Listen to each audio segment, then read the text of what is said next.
Hello everyone, welcome to the channel current affairs by Ravi. और आज के सेशन में हम डिस्कस करेंगे 10,000 जीके क्वेश्चन सीरीज़ का पार्ट नंबर 39, जिसमें हम टॉप 50 एमसीक्यूज़ को डिस्कस करेंगे विद एक्सप्लेनेशन। ये पूरी सीरीज़ काफ़ी इंपॉर्टेंट होगी आपके सभी एग्जाम के पॉइंट ऑफ व्यू से, तो उसको एंड तक ज़रूर देखना है। इस सीरीज़ में आपको क्या क्या मिलेगा, क्या क्या इसके फीचर्स हैं, वो अब हम डिस्कस कर लेते हैं। तो देखिए, ये हमारा 10,000 क्वेश्चन का जीके जीएस का एमसीक्यू बैच, जो कि कम्प्लीटली रवि सर के नोट्स यहाँ पर है। इसमें आपको जीके जीएस के सभी क्वेश्चंस यहाँ पर मिलेंगे, जितने भी पीवाईक्यूज है उनका डिस्कशन होगा। साथ ही में कैसे आप जीके जीएस को करंट अफेयर्स से रिलेट कर सकते हो, वो भी हम यहाँ पर समझने वाले हैं। एंड साथ ही में जो भी आपकी मोस्ट इंपॉर्टेंट क्वेश्चंस है, उन सभी का डिस्कशन इस पूरी सीरीज़ में होने वाला है। और आपके एग्ज़ाम में 95% से ज़्यादा क्वेश्चंस आपको इन्हीं नोट्स और इन्हीं वीडियो से देखने के लिए मिल जाएंगे।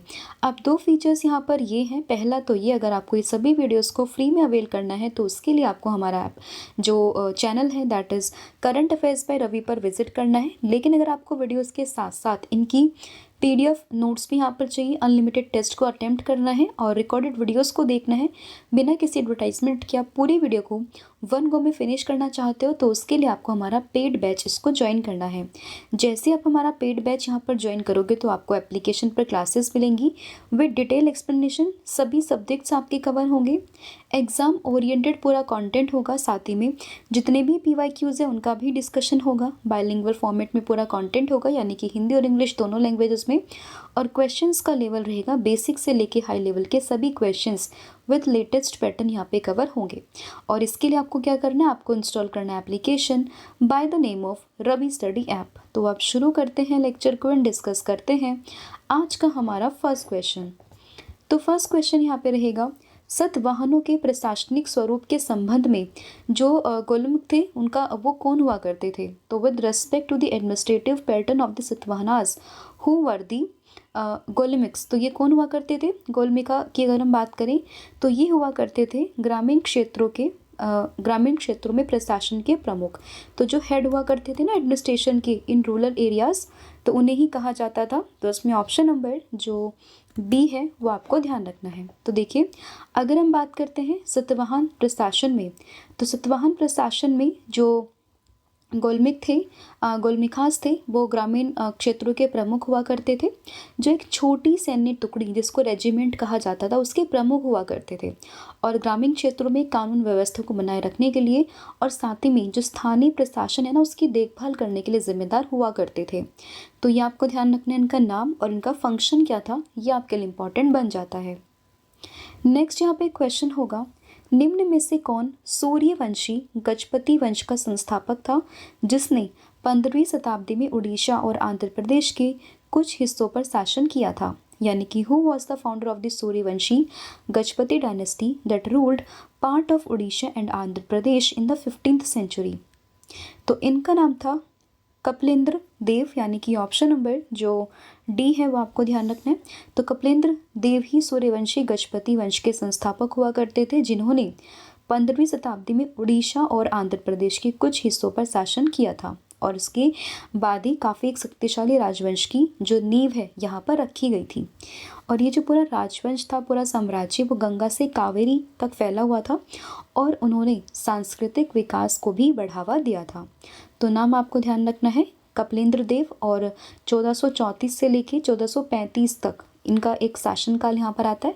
ठीक है, मतलब ज़्यादा लंबा तो नहीं रहा, लेकिन जितना इन्होंने यहाँ पे शासन किया तो काफ़ी स्ट्रॉन्ग इन्होंने यहाँ पे अपने आप को प्रेजेंट किया था। तो इसमें ऑप्शन नंबर जो डी है वो आपको ध्यान रखना है। नेक्स्ट यहाँ पे क्वेश्चन है, निम्नलिखित में से क्या किसी ध्वनि संकेत को विद्युत संकेत में परिवर्तित करता है। यानी कि which of the following convert sound signals into the electrical signals. तो साउंड को इलेक्ट्रिकल एनर्जी में या फिर इलेक्ट्रिक्स में कौन कन्वर्ट करता है। तो ये करता है माइक्रोफोन, यानी कि ऑप्शन नंबर जो ए है वो आपको ध्यान रखना है। तो माइक्रोफोन की अगर हम बात करें तो ये वो उपकरण है जो कि ध्वनि संकेतों को, यानी कि ध्वनिक ऊर्जा को विद्युत संकेतों या फिर विद्युत ऊर्जा में परिवर्तित करता है। ठीक है, तो इसमें आपको ध्यान रखना है किसका नाम, माइक्रोफोन का नाम। नेक्स्ट यहाँ पे क्वेश्चन होगा, निम्नलिखित में से कौन सा डिवाइस इनपुट और आउटपुट दोनों ही कार्य कर सकता है, यानी कि which of the following devices can perform both input and output function. तो इसमें अगर हम बात करते हैं आउट ऑफ दीज ऑप्शंस अगर हम बात करें तो इनमें से जो यहाँ पे एक डिवाइस है ना, कम्युनिकेशन डिवाइस, वो यहाँ पे इनपुट और आउटपुट दोनों का ही काम करेगी। अगर हम बात करें कीबोर्ड की तो जस्ट ये क्या करता है, ये एक इनपुट की तरह कार्य करता है, क्योंकि हम इसमें क्या करते हैं, हम इसमें कमांड्स को यहाँ पे दे सकते हैं, राइट। बात करें माउस की, जाहिर सी बात है अगेन ये भी एक इनपुट ही डिवाइस है। और ट्रैक बॉल की अगर हम बात करते हैं तो ये भी एक तरीके से इनपुट डिवाइस की तरह यहाँ पे कार्य करता है। लेकिन जो कम्युनिकेशन डिवाइस हैं, जैसे कि आपका हो गया मॉडेम हो गया, नेटवर्क कार्ड हो गया, टच स्क्रीन हो गया है, ठीक है, ये क्या करते हैं, ये बेसिकली एक तरीके से इनपुट आउटपुट दोनों का ही कार्य यहाँ पे करते हैं। अब अगर हम इसका एग्जाम्पल लें, लाइक टच स्क्रीन, तो एक कम्युनिकेशन डिवाइस हो गई। अब जैसे आपने किसी चीज़ को यहाँ पे टच किया, दैट मीन्स क्या होगा, आपने कमांड दी और फिर वो इनपुट दिया एंड उसने कुछ यहाँ पे शो करके आपको दिखाया, यानी कि आपको आउटपुट भी मिला। तो बेसिकली आपने इनपुट भी दिया और आपको आउटपुट भी मिला, तो ये क्या है, टच स्क्रीन इसका उदाहरण है। और ये एक तरीके से कम्युनिकेशन डिवाइस की कैटेगरी में आता है। तो बेसिकली कम्युनिकेशन डिवाइस जैसे कि मॉडेम, नेटवर्क कार्ड, ये सभी इनपुट और आउटपुट दोनों का ही कार्य यहाँ पे करते हैं। तो इसमें ऑप्शन नंबर जो ए है वो आपको ध्यान रखना है। नेक्स्ट यहाँ पे क्वेश्चन होगा, इंडोनेशिया की आधिकारिक भाषा क्या है, यानी कि what is the official language of Indonesia. तो इंडोनेशिया की ऑफिशियल लैंग्वेज ये हो जाएगी इंडोनेशियन, दैट इज़ भाषा इंडोनेशिया। तो इसमें ऑप्शन नंबर जो ए है वो आपको ध्यान रखना है।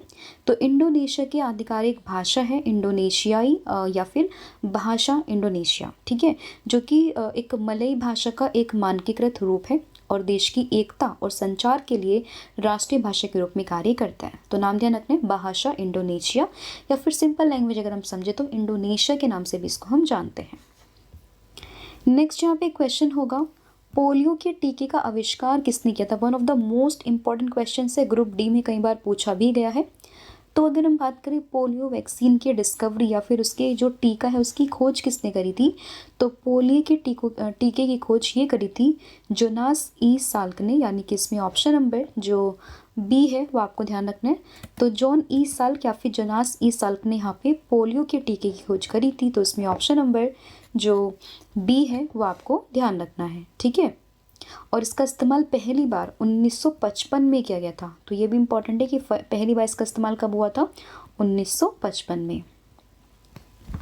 नेक्स्ट आपका क्वेश्चन यहाँ पे होगा कि निम्नलिखित में से कौन सा किला हैदराबाद में कुतुब शाही राजवंश की प्रमुख राजधानी था। तो अगर हम बात करते हैं कुतुब शाही राजवंश की प्रमुख राजधानी ये हुआ करता था हैदराबाद में स्थित गोलकुंडा किला, यानी कि ऑप्शन नंबर जो डी है वो आपका ध्यान रखना है। और इस गोलकुंडा किले की अगर हम बात करें तो इसका निर्माण कुतुब शाही राजवंश के द्वारा ही कुतुब शाही ने करवाया था। और गोलकुंडा किला एक किलेबंद गढ़ है और इसकी जो बात करें इस पूरे किला की तो ये कुतुब शाही वंश की राजधानी हुआ करता था, जो कि हैदराबाद तेलंगाना में स्थित है आज के समय पे, ठीक है। तो ये आपको ध्यान रखना है। नेक्स्ट यहाँ पे क्वेश्चन होगा, निम्नलिखित में से कौन सा एक इनपुट डिवाइस है जिसका उपयोग कागजी दस्तावेजों विशेषकर चेक की वैधता या फिर मौलिकता को सत्यापित करने के लिए किया जाता है। तो इनमें से कौन सा वो डिवाइस है जिसका उपयोग हम लोग यहाँ पे वेरीफाई करने के लिए करते हैं, वेरीफाई द लेजिटिमेसी और originality of the paper document specially the checks. तो इसमें अगर हम बात करते हैं तो हो जाएगा MICR। इसकी फुल फॉर्म भी कई बार पूछते हैं, मैग्नेटिक इंक कैरेक्टर रिकॉग्निशन, यानी कि ऑप्शन नंबर बी। तो एक तरीके से ये क्या है, एक इनपुट डिवाइस है जो कि यहाँ पे कार्य करता है किस चीज़ को लेके, यहाँ पे विशेषकर चेक की वैधता और उसकी मौलिकता को सत्यापित करने के लिए। तो इसमें ऑप्शन नंबर जो बी है वो आपको ध्यान रखना है। और आपसे कई बार ये भी पूछेंगे कि MICR की फुल फॉर्म क्या है, तो आपको बताना है मैग्नेटिक इंक कैरेक्टर रिकॉग्निशन। तो ये भी आप इसमें ध्यान रख सकते हो। नेक्स्ट यहाँ पे क्वेश्चन होगा, निम्नलिखित में से कौन से पेड़ मैंग्रोव वनों में पाए जाते हैं, यानी कि which among the followings are the trees which are found in the mangrove forest. तो मैंग्रोव फॉरेस्ट में पाए जाने वाले जो पेड़ हैं उनका नाम क्या है, वो होंगे यहाँ पे सुंदरी ट्रीज, यानी कि ऑप्शन नंबर जो सी है वो आपको ध्यान रखना है। आप लोगों ने सुना होगा नाम सुंदरवन का, ठीक है, सुंदरवन का नाम आप लोगों ने सुना है, तो वहाँ पर भी आपको सुंदरी ट्रीज ही देखने के लिए मिलेंगे। तो इसमें आपको ध्यान रखना है ऑप्शन नंबर सी के बारे में, यानी कि सुंदरी वृक्ष, सुंदरी पेड़ कहाँ पे, मैंग्रोव वनों में। तो इसमें ऑप्शन नंबर जो सी है वो आपको ध्यान रखना है। और मैंग्रोव वन की बात करें, ये खारे पानी में जीवित रहने की अपनी अनूठी क्षमता के लिए पहचाने जाते हैं, जहाँ ताज़ा और खारा पानी मिलता है। और सुंदरी के पेड़ विशेष रूप से इस वातावरण के अनुकूल होते हैं, इसीलिए यहाँ पर सुंदरी ट्रीज आपको देखने के लिए मिल जाएंगे। नेक्स्ट आपका क्वेश्चन, संयुक्त राष्ट्र सुरक्षा परिषद यानी कि यूएन सिक्योरिटी काउंसिल, इसके गैर स्थायी सदस्यों का कार्यकाल क्या है? तो जो इसके नॉन परमानेंट मेंबर हैं उनके सदस्यों का कार्यकाल कितने वर्ष का होता है? तो ये होता है 2 वर्षों का, यानी कि ऑप्शन नंबर सी। तो यूएन सिक्योरिटी काउंसिल अंतर्राष्ट्रीय शांति और सुरक्षा बनाए रखने के उद्देश्य से यूएन के 6 प्रमुख अंगों में से एक है। और यूएनसी के अगर हम बात करें 5 जो स्थायी मेंबर हैं उनमें नाम आता है किस चीज़ का, जिसको हम बिग 5 या फिर परमानेंट 5 के नाम से भी जानते हैं। तो उसमें आपको चीन, France, Russia, UK and USA, इनके नाम ध्यान रखने हैं। क्या है? एक है यहाँ पे China, second one is France, फिर है यहाँ पे रशिया, एक आएगा यूएसए एंड देन यूके। अभी जो है भारत की बात चल रही है, मतलब भारत भी कई बार बिड लगा चुका है इसमें परमानेंसी को लेकर। और इसके लिए अभी रिसेंटली जो चिली देश है ना, साउथ अमेरिकन कॉन्टिनेंट का, उसने इसको सपोर्ट भी किया था इंडिया के परमानेंट सीट को लेकर in the UN security council. तो ये करंट का क्वेश्चन था जो आपको इसमें याद रखना है, ठीक है। एंड नॉन परमानेंट मेंबर्स की जो कार्यकाल होता है वो कितने वर्ष का होता है? वो होता है यहाँ पे 2 साल का। नेक्स्ट क्वेश्चन होगा यहाँ पे कि निम्नलिखित में से कौन सा जल निकायों में सुपोषण का परिणाम है, यानी कि which of the following is the consequence of the eutrophication in water bodies. तो ये कौन सा है? तो ये है यहाँ पे बेसिकली जो हानिकारक शैवाल प्रस्फुटन है ना, यानी कि जो हार्मफुल एल्गल ब्लूम है, उसका यहाँ पे एक परिणाम है। तो ये आपको ध्यान रखना है, consequences of the eutrophication in the water bodies. तो इसमें ऑप्शन नंबर जो सी है वो आपको ध्यान रखना है। तो यूट्रोफिकेशन की बात करें या फिर सुपोषण की बात करें तो ये एक प्रक्रिया है जहाँ जल निकाय नाइट्रोजन और फॉस्फोरस जैसे पोषक तत्वों से अत्यधिक समृद्ध हो जाते हैं, जिसमें शैवाल और जो पौधे हैं उनकी काफ़ी वृद्धि यहाँ पर देखने के लिए मिलती है, ठीक है। और ये पोषक तत्व अक्सर कृषि अपवाह या फिर जैसे औद्योगिक अपशिष्ट या फिर अनुपचारित सीवेज से आते हैं। और जबकि जो शैवाल की वृद्धि वो फ़ायदेमंद लग सकते हैं, लेकिन ये ऑक्सीजन के स्तर को काफ़ी कम कर सकते हैं, जिसकी वजह से जो सरफेस पर इतना ज़्यादा एल्गी हो जाएगा कि नीचे जो वहाँ पे मरीन पॉपुलेशन है, जो वहाँ पे फिशेज है ना, उनको प्रॉपर सनलाइट नहीं मिल पाते। कई बार जो नीचे मरीन लाइफ है, ठीक है, जो एक्वेटिक लाइफ है, उनको यहाँ पे खतरा हो सकता है। तो ये आपको ध्यान रखना है।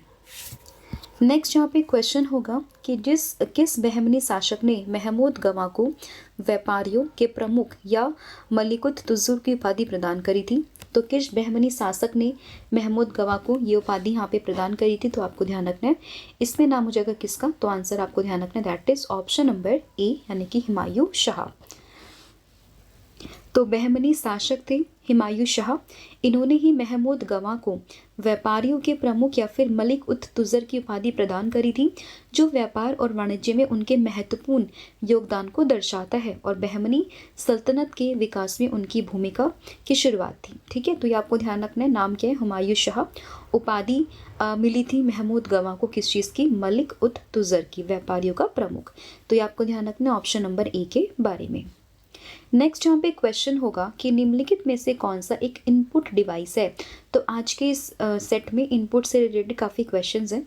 तो इनपुट डिवाइस की बात करें आउट ऑफ दीज ऑप्शन, तो उसमें जो कीबोर्ड है ना, वो एक एग्जांपल है किस चीज़ का? इनपुट डिवाइस का। इसके अलावा स्पीकर, प्लॉटर, प्रिंटर, ये सभी आउटपुट डिवाइस है, ठीक है, जबकि जो कीबोर्ड है वो एक इनपुट डिवाइस है। तो उसमें ऑप्शन नंबर जो बी है वो आपको ध्यान रखना है।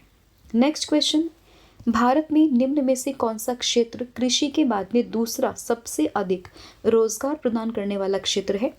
तो which of the following sector is second largest employment generator in India after agriculture?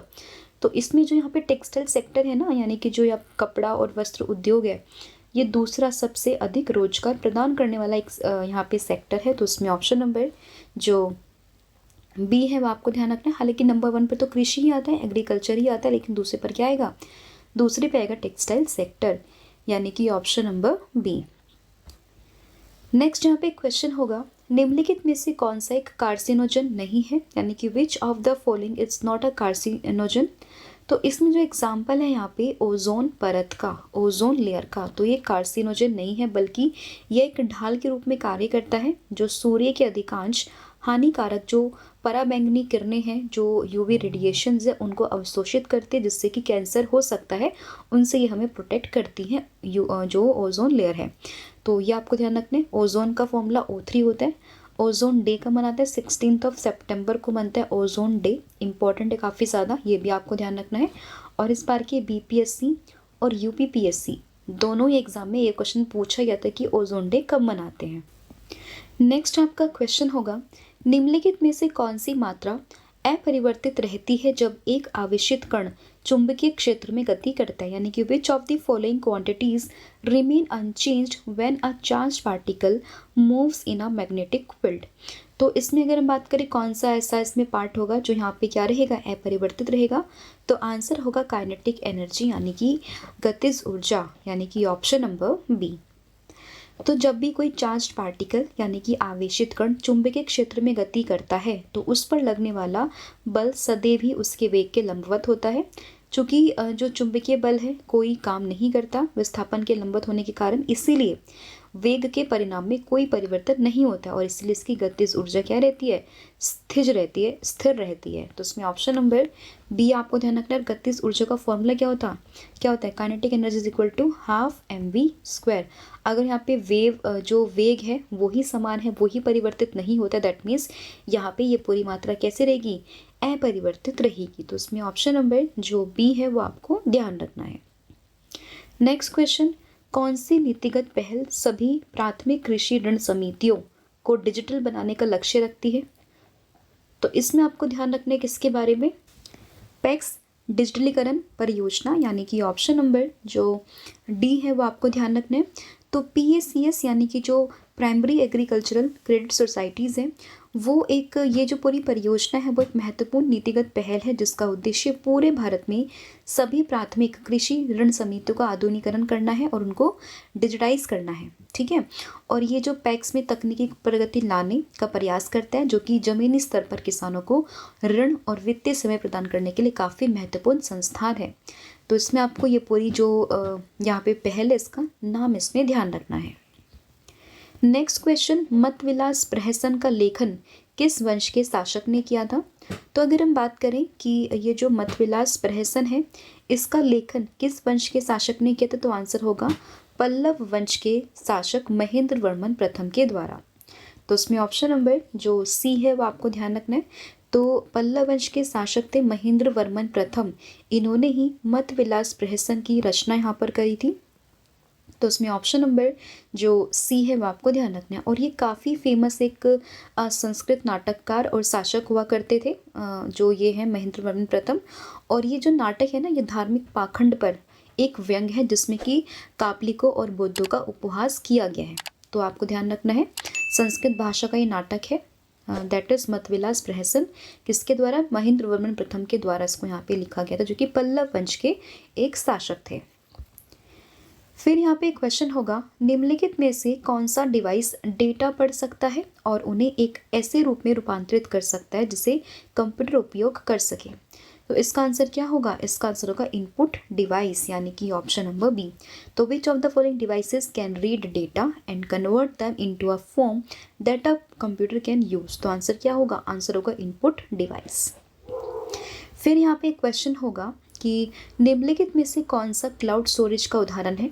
तो क्लाउड स्टोरेज का उदाहरण है इनमें से कौन सा, दैट इज़ गूगल ड्राइव। आप लोगों ने देखा होगा गूगल ड्राइव पे आप अपनी फ़ोटोज़ को, वीडियोज़ को, फाइल्स को सेव कर सकते हो, क्योंकि ये एक तरीके से आपको क्लाउड स्टोरेज यहाँ पे देता है, जहाँ पे आप अपने डेटा को, डॉक्यूमेंट्स को, आप अपनी फाइल्स को, आप अपनी वीडियोज़ को यहाँ पे आसानी से सेव रख सकते हो। तो उसमें क्या होगा आंसर, क्लाउड स्टोरेज का एग्जाम्पल है क्या, दैट इज़ गूगल ड्राइव। फिर यहाँ पे क्वेश्चन है, हरमट्टन पवनों को किस विशेष क्षेत्र में डॉक्टर विंड्स के नाम से हम लोग जानते हैं। तो जो गिनी तटीय क्षेत्र है ना, यानी कि जो गिनिया कोस्टल रीजन है, वहाँ पर इसको डॉक्टर विंड्स के नाम से जानते हैं। तो इसमें ऑप्शन नंबर जो सी है वो आपको ध्यान रखना है। अब ऐसा क्यों है, इनको इस नाम से क्यों जानते हैं? तो देखिए, हरमट्टन की अगर हम बात करें तो एक सूक्ष्म और धूल भरी उत्तर पूर्वी व्यापारिक पवने हैं। आप इसमें देख सकते हो कहाँ पर है हरमट्टन, ये है हरमट्टन यहाँ पे, ठीक है। तो ये हरमट्टन जो है वो एक शुष्क और धूल भरी उत्तर पूर्वी व्यापारिक पवने हैं जो कि सहारा से उत्पन्न होती है और गिनी की खाड़ी की ओर बहती है, ठीक है। और इसकी अगर हम बात करें तो उनको पश्चिम अफ्रीका के गिनी तटीय क्षेत्र में डॉक्टर भवन के नाम से जानते हैं, क्योंकि ये आमतौर पर गर्म और आर्द्र उष्णकटिबंधीय जलवायु पर शीतलन और सुखाने का प्रभाव डालती है। और ये पवन दम घुटने वाली जो आर्द्रता है ना, उससे राहत प्रदान करती है, इसीलिए इसको यहाँ पे हम डॉक्टर विंड्स के नाम से जानते हैं, क्योंकि ये स्वास्थ्य की स्थिति और सामान्य आराम में सुधार करती है। तो इसलिए आपको ध्यान रखना है इसका नाम Harmattan, that is doctors wind. Next यहाँ पे क्वेश्चन है, निम्नलिखित में से किस भारतीय राज्य में जागर नृत्य शैली की प्राथमिक जड़ें हैं, यानी कि in which of the following Indian states does the Jagar dance form has its primary roots. तो उसमें आपको ध्यान रखना है उत्तराखंड राज्य के बारे में, यानी कि ऑप्शन नंबर जो डी है वो आपको ध्यान रखना है। तो जागर की बात करें, जागर नृत्य शैली, इसकी प्राथमिक जड़ें ये उत्तरी भारत में स्थित राज्य दैट इज उत्तराखंड उससे जुड़ी हुई है, और ये उत्तराखंड की सांस्कृतिक विरासत का एक प्रमुख अंग है। विशेष रूप से कुमाऊनी और जो गढ़वाली समुदाय है उनके बीच में काफ़ी फेमस है जागर नृत्य शैली, तो ये आपको ध्यान रखना है। नेक्स्ट यहाँ पे क्वेश्चन होगा, अधिकांश सॉफ्टवेयर अनुप्रयोगों में शॉर्टकट कुंजी Ctrl+S का काम क्या है। तो Ctrl+S का वर्क होता है किसी भी डॉक्यूमेंट्स को, जो करंट डॉक्यूमेंट्स है उसको क्या करना, सेव करना। तो वर्तमान दस्तावेज को सेव करने के लिए ट्रिक इस्तेमाल होती है, शॉर्टकट इस्तेमाल होती है, दैट इज Ctrl+S। तो उसमें ऑप्शन नंबर जो ए है वो आपको ध्यान रखना है। नेक्स्ट यहाँ पे क्वेश्चन होगा, किसने हार्ट लैम्प नामक पुस्तक का अंग्रेजी में अनुवाद किया, जिससे यह 2025 का अंतर्राष्ट्रीय बुकर पुरस्कार जीतने वाली पहली कन्नड़ कृति यहाँ पे बन गई है। तो अगर हम बात करें हार्ट लैम्प की, इसको हमने करंट अफेयर में भी डिस्कस किया है। हार्ट लैम्प लिखी है किसने, कन्नड़ा भाषा में ये लिखे यहाँ पे बानू मुश्ताक ने, और इसी को इंग्लिश में ट्रांसलेट किया दीपा बश्ती ने, और इसी बुक को यहाँ पे 2025 का इंटरनेशनल बुकर प्राइज भी मिला है। तो ये भी आपको ध्यान रखना, आंसर क्या होगा, दीपा बश्ती। नेक्स्ट यहाँ पे क्वेश्चन है, निम्नलिखित में से किसे 1913 में रिलीज हुई पहली पूर्ण लंबाई वाली भारतीय फीचर फिल्म यहाँ पे माना जाता है। तो ये माना जाता है राजा हरिश्चंद्र को, यानी कि ऑप्शन नंबर जो ए है वो आपको ध्यान रखना है। तो राजा हरिश्चंद्र की पहली पूर्ण लंबाई वाली भारतीय फीचर फिल्म मानते हैं किसको, राजा हरिश्चंद्र को, जो कि 1913 में रिलीज हुई थी, और इसका निर्देशन और निर्माण दादा साहेब फाल्के के द्वारा ही किया गया था, जिन्हें भारतीय सिनेमा के फादर यानी कि जनक के नाम से हम लोग जानते हैं। तो इसमें ऑप्शन नंबर जो ए है वो आपको ध्यान रखना है। अब इसके अलावा अगर आपको कोई भी PDF या फिर ई बुक को परचेज करना है तो उसके लिए आपको हमारी वेबसाइट दैट इज़ www.ravibooks.pdf.com पर विजिट करना है। अगर आपको कोई भी बुक हमारे प्रिंटेड फॉर्मेट में घर पर मंगवानी है तो उसके लिए आपको विजिट करना है www.raviaditipublication.com पर। मोबाइल एप्लीकेशन के लिए आप इंस्टॉल कर सकते हो रवि स्टडी ऐप को, साथ ही में करंट अफेयर के लिए फॉलो कर सकते हो करंट अफेयर्स बाय रवि को, एंड इंग्लिश मीडियम के चैनल के लिए फॉलो कर सकते हो रवि अदिति क्लासेस को।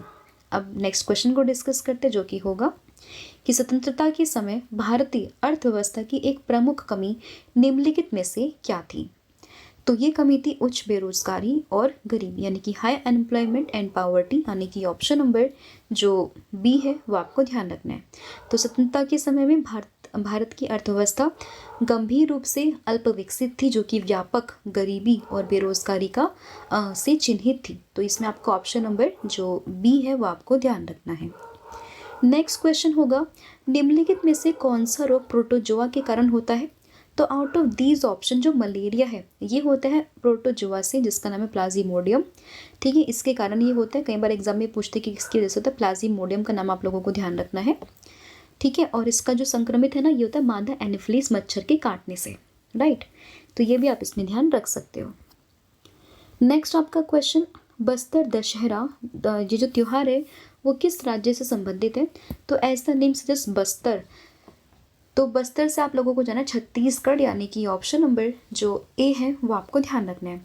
तो बस्तर दशहरा भारत के छत्तीसगढ़ राज्य में मनाया जाने वाला एक प्रमुख त्यौहार है, और ये 75 दिनों तक मनाया जाता है और भारत में सबसे लंबे त्योहारों में से एक है। और ये त्यौहार रावण पर भगवान राम की जीत का प्रतीक है। और बस्तर की स्थानीय जनजातियों के द्वारा इसको मनाया जाता है। तो नाम क्या है? बस्तर दशहरा त्योहार। कहाँ पे? छत्तीसगढ़ में। फिर है उत्तर प्रदेश के किस शहर में भगवान शिव के सम्मान में कैलाश मेला आयोजित किया जाता है? तो कैलाश मेला की बात करें, ये होता है आगरा, यानी कि उत्तर प्रदेश के आगरा में ये होता है भगवान शिव के सम्मान में। तो उसमें ऑप्शन नंबर जो ए है वो आपको ध्यान रखना। जनरली जो अगस्त सितंबर वाला महीना है ना, तब इसको ऑर्गेनाइज यहाँ पे किया जाता है। फिर है यहाँ पे अगला क्वेश्चन कि शुमांग लीला उत्सव निम्नलिखित में से किस राज्य से संबंधित है? तो शुमांग लीला की बात करें, इसका संबंध होगा मणिपुर से, यानी कि ऑप्शन नंबर जो सी है वो आपको ध्यान रखना है। तो शुमांग लीला मणिपुर राज्य में एक लोकप्रिय थिएटर उत्सव है जो कि पारंपरिक नाटकों और प्रदर्शनों का प्रदर्शन करता है, और यह त्योहार राज्य की समृद्ध सांस्कृतिक विरासत का उत्सव है और मणिपुर के विभिन्न हिस्सों में प्रतिवर्ष इसको आयोजित किया जाता है। ठीक है, और इसे अक्सर जनता का रंगमंच भी कहते हैं, क्योंकि ये जो जीवन के सभी क्षेत्रों के लोगों के द्वारा सुलभ और आनंद लेने योग्य है। तो उसमें आपको ध्यान रखना है शुमांग लीला कहाँ पे? मणिपुर में। नेक्स्ट यहाँ पे क्वेश्चन होगा कि किस चित्रशैली में पशु पक्षियों की बहुतायत रहती है, यानी कि in which painting style there is an abundance of the animals and birds. तो ये यहाँ पे शैली है बूंदी पेंटिंग स्टाइल, यानी कि बूंदी चित्रशैली, यानी कि ऑप्शन नंबर जो ए है वो आपको ध्यान रखना है। और इसमें काफ़ी ज़्यादा मात्रा में जो है एनिमल बर्ड्स इनके जो है फीचर्स, इसके जो है पेंटिंग्स आपको देखने के लिए मिल जाएंगी। और ये 17वीं सेंचुरी में बूंदी में चित्रकला का एक विपुल और विशिष्ट स्कूल विकसित हुआ था, जो कि अपनी बेदाग रंग भावना और उत्कृष्ट औपचारिक डिज़ाइन के लिए काफ़ी जाना जाता था। तो इसमें आपको ध्यान रखना है बूंदी चित्रशैली का नाम। फिर है निम्नलिखित में से कौन सा भारतीय शहर कलमकारी चित्रकला के लिए प्रसिद्ध है? तो कलमकारी चित्रकला के लिए जो फेमस है यहाँ पे शहर, उसका नाम है मसूलीपट्टनम, यानी कि ऑप्शन नंबर जो डी है वो आपको ध्यान रखना है। तो ये एक प्रकार का हाथ से रंगा हुआ या फिर ब्लॉक मुद्रित सूती कपड़ा, जिसे कलमकारी के नाम से हम लोग जानते हैं, ये ईरानी शहर इस्फहान और भारतीय राज्य आंध्र प्रदेश में बनाया गया है। ठीक है, कलमकारी की बात करें बेसिकली मसूलीपट्टनम वाला जो एरिया ना, वहाँ पे ये काफ़ी देखने के लिए मिल जाता है।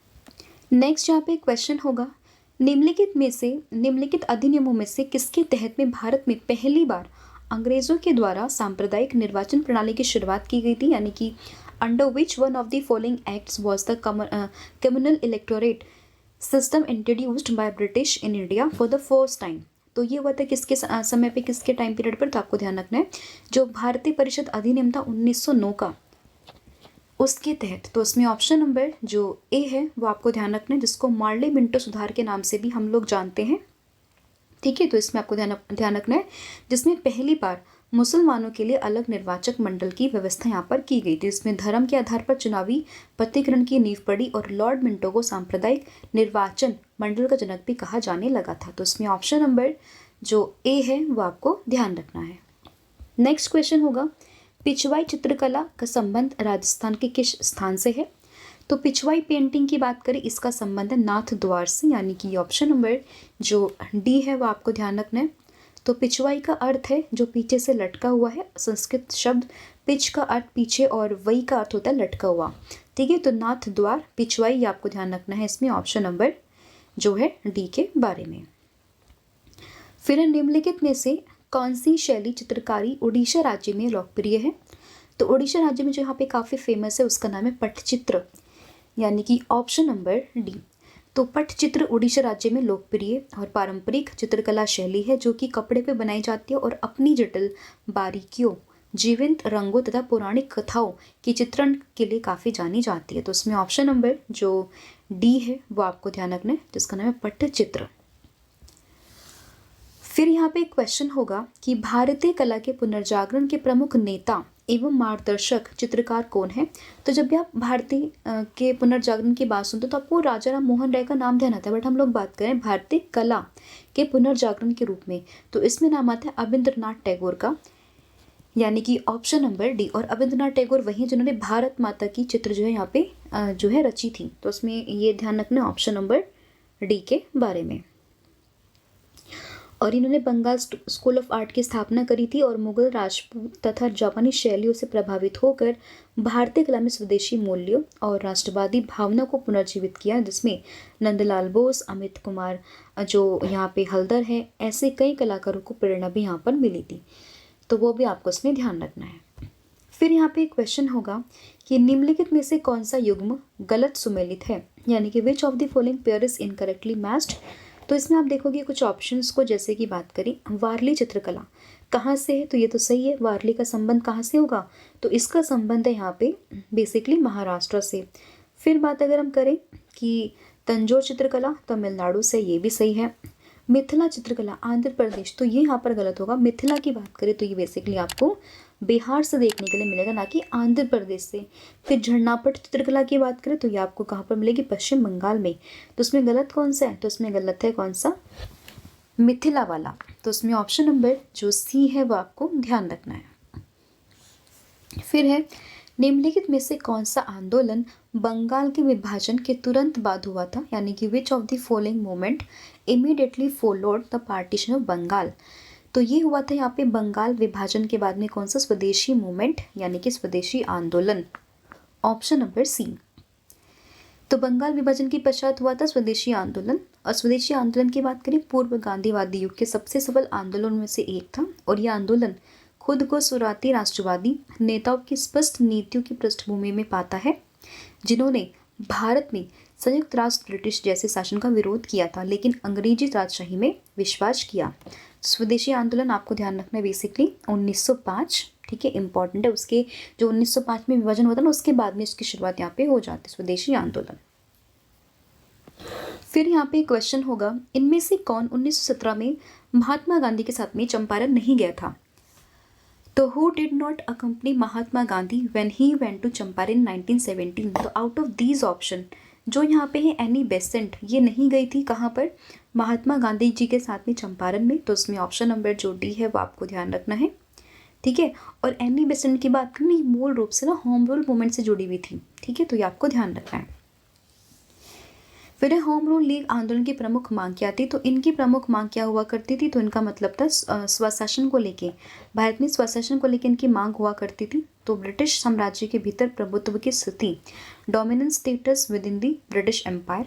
तो उसमें ऑप्शन नंबर जो बी है वो आपको ध्यान रखना है। और उसमें काफ़ी फेमस नाम आता है, एक तो आता है एनी बेसेंट का और एक आता है बाल गंगाधर तिलक जी का, ठीक है। तो ये आप उसमें दोनों नाम यहाँ पे ध्यान रखने हैं। नेक्स्ट यहाँ पे क्वेश्चन 1905 में बंगाल के विभाजन के बाद में अंग्रेजों के द्वारा दिया गया आधिकारक कारण क्या था।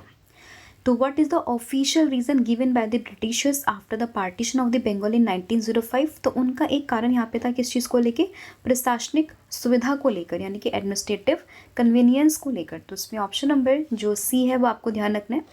तो 1905 में बंगाल के विभाजन का अंग्रेजों के द्वारा दिया गया आधिकारिक कारण था प्रशासनिक सुविधा, जिसमें कहा गया कि बंगाल प्रेसिडेंसी बहुत बड़ी थी और एक ही प्रशासन के द्वारा प्रभावी ढंग से शासित नहीं हो सकती थी, इसीलिए उन्होंने इसको यहाँ पे विभाजित किया था। तो ये कारण रहता है किसने, ब्रिटिशर्स ने, अंग्रेजों ने। तो ये आपको ध्यान रखना है। फिर यहाँ पे क्वेश्चन, किस देश को सन्यासी साम्राज्य के नाम से हम लोग जानते हैं। तो सन्यासी साम्राज्य यानी कि हर्मिट किंगडम के नाम से जानते हैं किसको, उत्तर कोरिया को, यानी कि नॉर्थ कोरिया को। तो उसमें ऑप्शन नंबर जो ए है वो आपको ध्यान रखना है। तो सन्यासी साम्राज्य हर्मिट किंगडम के नाम से उत्तर कोरिया को जाना जाता है, क्योंकि यह देश अपनी अत्यधिक गोपनीयता और बाहरी दुनिया से अलग थलग रहने की नीति के लिए काफ़ी प्रसिद्ध है। और यह उपनाम ऐतिहासिक रूप से जोशियन राजवंश के दौरान में कोरिया को दिया गया था, लेकिन आज अक्सर उत्तर कोरिया के लिए इस्तेमाल किया जाता है। तो ये आपको ध्यान रखना है, हर्मिट किंगडम सन्यासी साम्राज्य कौन सा, दैट इज उत्तर कोरिया। फिर यहाँ पे क्वेश्चन होगा, निम्नलिखित में से कौन सा देश और उसकी राजधानी का सही जोड़ा नहीं है, यानी कि which of the following is not a correct pair of a country and its capital. तो उसमें आप देखोगे Kazakhstan Bishkek, Libya Tripoli, Bahamas Nassau, Belgium Brussels. तो उसमें आप देखोगे बेल्जियम ब्रुसेल्स सही है, बहामास नसाउ सही है, लीबिया त्रिपोली सही, लेकिन कजाकिस्तान बिश्केक नहीं है। इसकी कैपिटल क्या होगी, इसकी कैपिटल होगी अस्ताना। तो इसमें ऑप्शन ए आपका यहाँ पे करेक्ट हो जाएगा, that is option number A. फिर क्वेश्चन, निम्नलिखित में से किस क्षेत्र में अंगूर की खेती एक विशेष व्यवसाय है?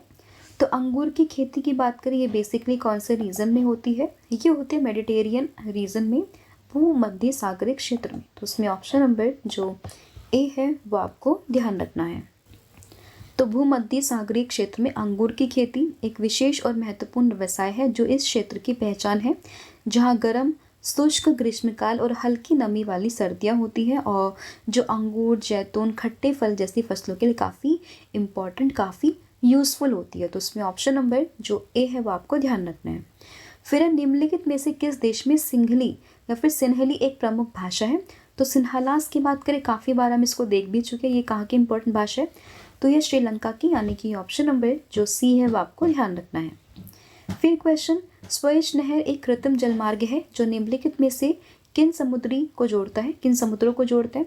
तो अगर हम बात करें स्वेज नहर की, तो ये भूमध्य सागर को लाल सागर को आपस में जोड़ता है। तो भूमध्य सागर और लाल सागर, मेडिटेरियन सी और रेड सी। तो इसमें ऑप्शन नंबर जो डी है वो आपको ध्यान रखना है। ठीक है, ऑप्शन नंबर डी। आप यहाँ पर देख सकते हो कि स्वेज नहर किस किस को जोड़ती है यहाँ पे, ये जोड़ते मेडिटेरियन सी को और साथ ही में यहाँ पे लाल सागर को। ठीक है, नेक्स्ट यहाँ पे क्वेश्चन होगा, निम्नलिखित में से कौन सा भाग पौधों में गैसों के आदान प्रदान में सहायता करता है? यानी कि which of the following parts help in the exchange of the gases in the plant? तो यहाँ पे जो स्टोमेटा है ना, वही यहाँ पे गैसों के आदान प्रदान के लिए काफ़ी यूजफुल है प्लांट्स के अंदर। तो इसमें ऑप्शन नंबर जो सी है वो यहाँ पे करेक्ट हो जाएगा। फिर कार्बन के इलेक्ट्रॉनिक्स विन्यास में सम्मिलित कोशों की कुल संख्या कितनी होती है? तो उसमें कोशों की संख्या होती है 2, यानी कि ऑप्शन नंबर डी। कैसे? आप देखोगे कार्बन का जो एटॉमिक नंबर है वो होता है कितना? वो होता है यहाँ पे 6। ठीक है, जब इसका कॉन्फ़िगरेशन आप करोगे तो पहली शेल में आएंगे 2, फिर आएंगे कितने? 4। दैट इज़ ये है कार्बन, इसके पहली शेल में जाएंगे कितने? पहली शेल में आएंगे 2, फिर आएंगे इसमें कितने? That is 4।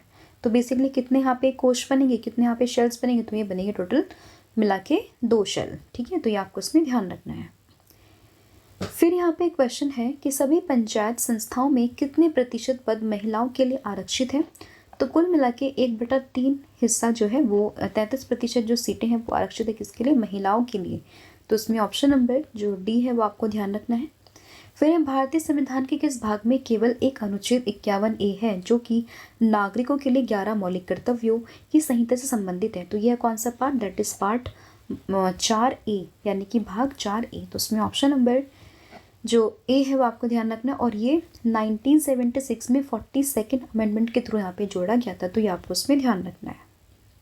तो ये थे आपके 50 क्वेश्चंस जो हम लोगों ने यहाँ पर डिस्कस किए। आई होप आपको सभी क्वेश्चन समझ में आए होंगे। स्टिल अगर किसी भी क्वेश्चन में कोई भी डाउट हो तो आप मुझे कमेंट करके बता सकते हो। इसके अलावा टेस्ट के कुछ क्वेश्चन है जो मैं आप लोगों से पूछूंगी, उनके आंसर आपने मुझे कमेंट करके बताने हैं। तो पहला क्वेश्चन है, मत विलास प्रहसन के लेखन किस वंश के शासक ने किया था? Second one is Bastar Dussehra त्यौहार कहाँ पर मनाया जाता है? एंड थर्ड वन इज़ भारतीय कला के पुनर्जागरण के रूप में हम किसे जानते हैं? मतलब भारतीय कला के पुनर्जागरण के प्रमुख नेता और मार्गदर्शक चित्रकार कौन हुआ करते थे? तो इसका आंसर आपने मुझे कमेंट करके बताना है। इसके अलावा अगर हम बात करें इंग्लिश मीडियम के चैनल के लिए आप फॉलो कर सकते हो रवि अदिति क्लासेस को। साथ ही में आपको बुक मंगवानी है घर पर, तो उसके लिए आपको विजिट करना है www.raviaditipublication.com पर। PDF नोट्स के लिए आप अप्लाई कर सकते हो या फिर ओपन कर सकते हो website bye the name www.ravibooks.pdf.com पर। साथ ही में मोबाइल एप्लीकेशन के लिए आप इंस्टॉल कर सकते हो रवि स्टडी ऐप, और इसके अलावा current affair by Ravi follow कर सकते हो इंस्टाग्राम, टेलीग्राम पर। So thank you so much, have a good day, wish you all the very best. जय हिंद, जय भारत, थैंक यू।